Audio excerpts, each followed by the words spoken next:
So I hope you are good, you are fine. और हम फिर से एक बार फिर यहाँ पे शामिल हैं। हम आज Coulomb's law in vector form पढ़ने वाले हैं। तो जो बच्चे 12th में तैयारी कर रहे हैं या कॉम्पिटिशन्स की तैयारी कर रहे हैं तो हमको रिवीजन और या पहली बार इस टॉपिक को समझने के लिए काफ़ी मददगार रहेगा। जिन बच्चों को बेसिक्स ऑफ कूलम्स लॉ नहीं पता है तो मैं उनसे गुजारिश करूंगा कि वो मेरे पुराने वीडियो को जाकर देखें। उसमें मैंने Coulomb's law in basic form अच्छे से एक्सप्लेन किया है। तो आज हम करने वाले हैं Coulomb's law in vector form. उसकी शुरुआत करने के पहले हम एक बार फिर से समझ लेते हैं कि हमने क्या पढ़ा है। हमने पढ़ा था कि अगर हम फोर्स, इलेक्ट्रोस्टैटिक फोर्स की मैग्नीट्यूड के बारे में अगर बात करेंगे, यानी कि वैल्यू के बारे में बात करेंगे, तो कूलम्स लॉ के अनुसार F will be equal to Q1 Q2 by R square। ये हमने पढ़ा है, ये हमने अच्छे से पढ़ा है, जानकारी ली है इसकी, है ना। तो इसमें हमने क्या क्या चीजें बोली थी? हमने बोली थी कि F जो होगा वो directly proportional to Q1 Q2 होगा और जो F होगा वो inversely proportional to 1/r square होगा। इन्हीं दोनों के कॉम्बिनेशन से हमने इस चीज को डाला। ओके, कूलम ने एक्चुअली किया क्या? कूलम ने फोर्स को मेजर करने के लिए टॉर्शन बैलेंस का इस्तेमाल किया। तो उन्होंने कैसे इस्तेमाल किया उस चीज का, क्या किया? तो उन्होंने एक स्फीयर लिया, वो चार्ज था। उन्होंने एज्यूम कर लिया कि उसमें चार्ज होगा सपोज Q। फिर उन्होंने एक और आइडेंटिकल स्फीयर लेके आए जो कि अनचार्ज था और उसके नजदीक लाके उसके साथ उसको कॉन्टेक्ट कराया। तो उन्होंने क्या किया उस चीज के बाद उन्होंने ये एजम्पशन किया कि रीडिस्ट्रीब्यूशन जो होगा उसके अनुसार एक में Q/2 हो जाएगा, दूसरे में भी Q/2 हो जाएगा। अब दोनों ही अपने स्फीयर चार्ज हो गए। तो उन्होंने अब उन दोनों स्फीयर्स को धीरे धीरे दूर करना शुरू किया, यानी कि दूरी बनाई उनके बीच में। जब उन्होंने दूर शुरू किया तो R उनका कंटिन्यूसली चेंज होता गया, क्योंकि R है क्या? Distance between the two charges. तो वो कंटिन्यूसली चेंज होता गया। उस कंटिन्यूसली चेंज करते करते उन्होंने हर एक R वैल्यू पर फोर्स को मेजर किया। कैसे? टॉर्शन बैलेंस का इस्तेमाल करके।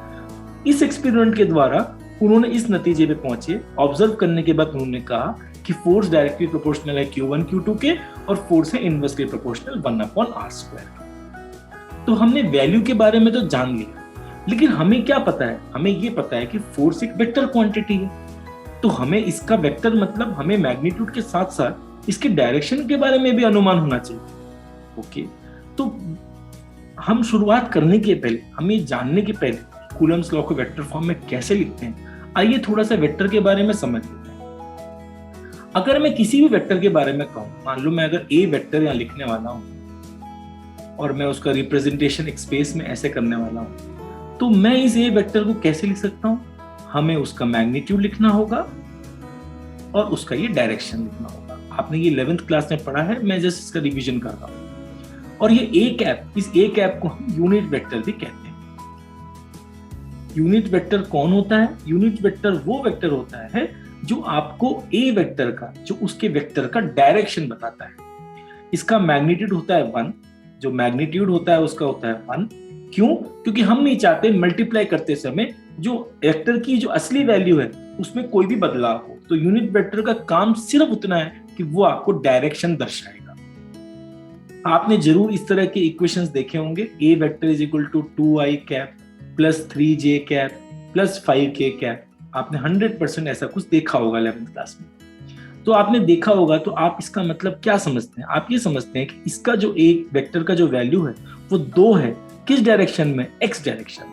x डायरेक्शन कौन बताता है? यूनिट वेक्टर i कैप बताता है। उसके बाद 3, यानी कि 3 वैल्यू कहां पर है? j cap. j कैप मतलब y डायरेक्शन।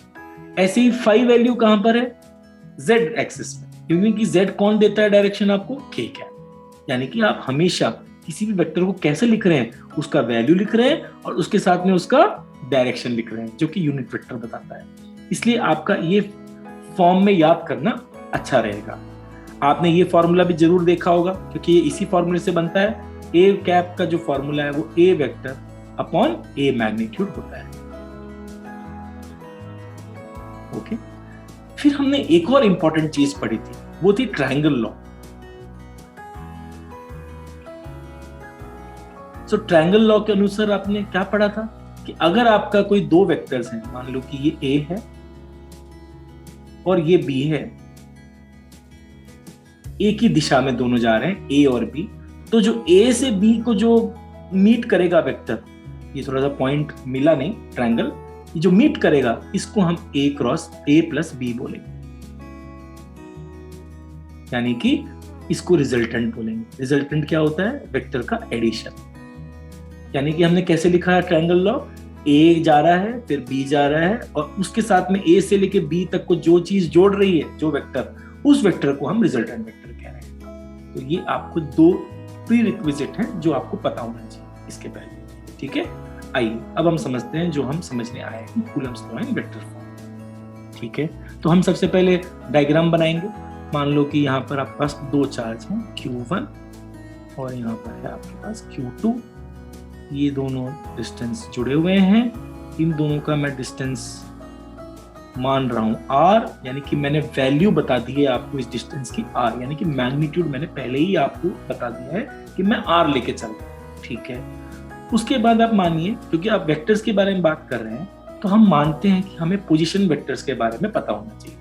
यानी कि इस रेफरेंस पॉइंट से अगर मैं Q1 तक एक वेक्टर बनाऊं, इस वेक्टर को मैं R1 वेक्टर बोल सकता हूं, क्योंकि R1 वेक्टर हमारा पोजीशन वेक्टर है किसके लिए?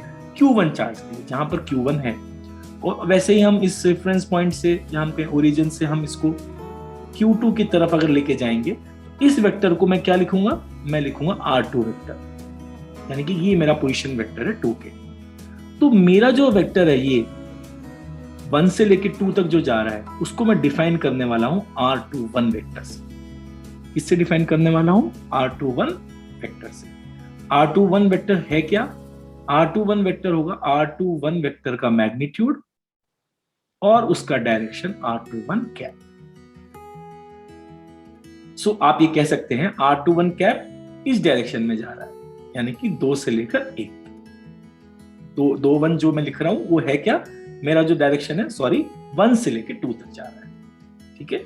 और यही चीज मैं आपको ट्रायंगल लॉ में भी अगर मैं बोलूं इसी बात को, तो मैं क्या बोल सकता हूं? तो मैं देख पा रहा हूं यहाँ पे कि R1 वेक्टर R2 वेक्टर एक ही साथ में है, तो मैं लिखूंगा R1 vector plus R21 vector triangle law के अनुसार, जो आपको मैंने अभी समझाया था। R1 फिर R21 will be equal to what? जो आपका ये R2 वेक्टर है इस ट्रायंगल लॉ के हिसाब से। तो आपका जो R21 वेक्टर है वो डिफाइन हुआ कैसे? R2 vector minus R1 vector. इसके बारे में आपको ये अंदाजा होना चाहिए, ठीक है। यहां तक आपको समझ में आया अच्छे से? तो मैं अब आपको थोड़ा सा इसको मैं इजी कर देता हूं इस फिगर्स को, और मैं वापस से लिखने वाला हूं यहाँ पे Q1, यहाँ पे आपका ये Q2, मैं इसकी दूरी ये लिखने वाला हूं ये R मैग्नीट्यूड, और मैं बहुत ही आसान शब्दों में यहाँ पे लिखूंगा R21 यूनिट वेक्टर जो कि 1 से 2 जा रहा है, ठीक है। अब मैं लिखने वाला हूं मेरे फोर्सेस वेक्टर फॉर्म। जब मैं फोर्सेस इन वेक्टर फॉर्म की बात करूंगा तो मुझे ये समझना जरूरी है कि फोर्स का डायरेक्शन मुझे देता कौन है आखिरकार। फोर्स का डायरेक्शन मुझे R वेक्टर देता है। कौन देता है? R vector. ये आपको अच्छे से दिमाग में बिठाना है, ठीक है। तो अब हम यहाँ पे केस के बारे में बात करेंगे। पहला केस हम लेने वाले हैं जब Q1 Q2 मल्टीप्लाई किया तो ग्रेटर देन 0। ये कब मुमकिन है? ये तब मुमकिन है कि या तो दोनों ही चार्ज पॉजिटिव हो या दोनों ही चार्ज नेगेटिव। तो मल्टीप्लाई आप जब करोगे तो आंसर पॉजिटिव ही आएगा, यानी कि ग्रेटर देन 0 आएगा। जब दोनों पॉजिटिव हो या दोनों नेगेटिव हो तो किस टाइप के चार्जेस हैं ये लाइक चार्जेस है। ये किस टाइप के चार्जेस हैं?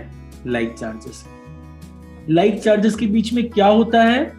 रिपल्शन होता है। क्या होता है? रिपल्शन, यानी कि दोनों ही चार्जेस एक दूसरे के जो उन पे फोर्स जो लग रहा होगा वो एक दूसरे से दूर जाने की कोशिश करेंगे, ठीक है।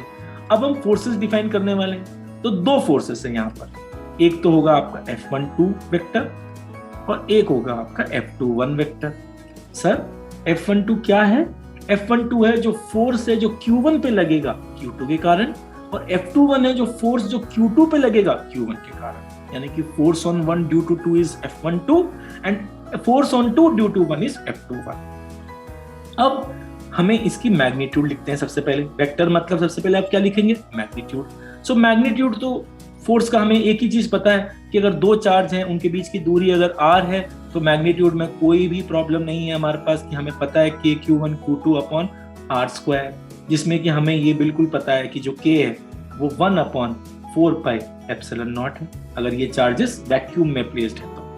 इसमें एप्सिलॉन नॉट क्या है? Permittivity in vacuum. ये सब हमने पिछली वीडियो में डिस्कस किया है।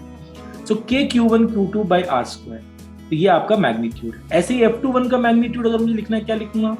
k q1 q2 by r²। Magnitude तो लिख दिया, लेकिन क्या ये सही है? नहीं, क्योंकि सिर्फ वेक्टर के साथ में मैग्नीट्यूड नहीं, डायरेक्शन भी आएगा। जैसे ही आप यहाँ पर एक तीर लगा देंगे, यानी कि वेक्टर इसको बना देंगे, उसके बाद आप सिर्फ मैग्नीट्यूड नहीं लिख सकते, आपको डायरेक्शन लिखना होगा। यानी कि यहाँ पे एक फिल इन दी ब्लैंक्स है जो हमें भरना है, और ये फिल इन दी ब्लैंक्स है क्या? यूनिट वेक्टर है, क्योंकि यूनिट वेक्टर आपको क्या बताता है? डायरेक्शन बताता है। ओके, तो अब हम यहाँ पे लिखते हैं, यानी कि हम मुझे फोर्सेस की डायरेक्शन बनाना है इन पॉइंट्स पे। तो F12 की डायरेक्शन कैसे होगी? इस तरह से होगी। और F21 की डायरेक्शन कैसे होगी? इस तरह से होगी। क्यों? इसमें कोई दोहराई की बात नहीं है। F12 इस तरफ जा रहा है, F21 इस तरफ जा रहा है, क्योंकि ये इलेक्ट्रोस्टैटिक रिपल्शन शो कर रहा है, दोनों एक दूसरे से दूर जाएंगे। अब हमें डायरेक्शन लिखना है। अब आप इसको अच्छे से समझिए। F12 किस दिशा में जा रहा है? माइनस एक्स एक्सिस मान लेते हैं, उस तरफ जा रहा है। R21 कैसे जा रहा है? पॉजिटिव एक्स की डायरेक्शन में जा रहा है, यानी कि दोनों F12 और R21 कैसे जा रहे हैं? उल्टी दिशा में जा रहे हैं। तो मैं एक और यूनिट वेक्टर डिफाइन कर सकता हूं, R12, और ये R12 कैसे जाएगा? 2 से 1। तो मैं इसको दो सूरतों में लिख सकता हूं, दो तरीकों से लिख सकता हूं कि F12 का डायरेक्शन कौन दे रहा है आपको। अब मैं अगर यहाँ पे इस फिगर को देखूं तो F12 जिस दिशा में जा रहा है, कौन सा यूनिट वेक्टर उसी दिशा में जा रहा है? R12 उसी दिशा में जा रहा है। तो मैं यहाँ पे लिख दूंगा R12 यूनिट वेक्टर, R12 क्या है? या मैं इसको ऐसे भी लिख सकता था, KQ1 Q2 बाय R², और मैं यहां पर लिखता -R21 कैप, यानी कि मैं -R21 कैप भी लिख सकता था। बात वही है, R21 का उल्टी दिशा -R21। उस -R21 को आप क्या लिख सकते हैं? R12 भी लिख सकते हैं। बहुत ही इंपॉर्टेंट। अच्छा, F21 में क्या है? F21 कोई दिक्कत नहीं है। F21 जिस दिशा में जा रहा है उस दिशा में कौन जा रहा है? R21 जा रहा है। तो बात ही बहुत ही इजी हो गया अपने लिए। तो हमारे लिए हम सीधा यहाँ पे क्या लिख देंगे? R21 लिख देंगे। अच्छे से आपको ये बात समझ में आई? इन दोनों को अगर मैं कंपेयर करूं तो मैं क्या समझ में आ रहा है? कंपेयर मैं इस क्वांटिटी कर सकता हूं और इस क्वांटिटी कर सकता हूं। तो मैं देखूंगा एक माइनस का डिफरेंस, यानी कि मैं लिख सकता हूं कि जो F21 है, अच्छे से देखिए, F21 है वो -F12,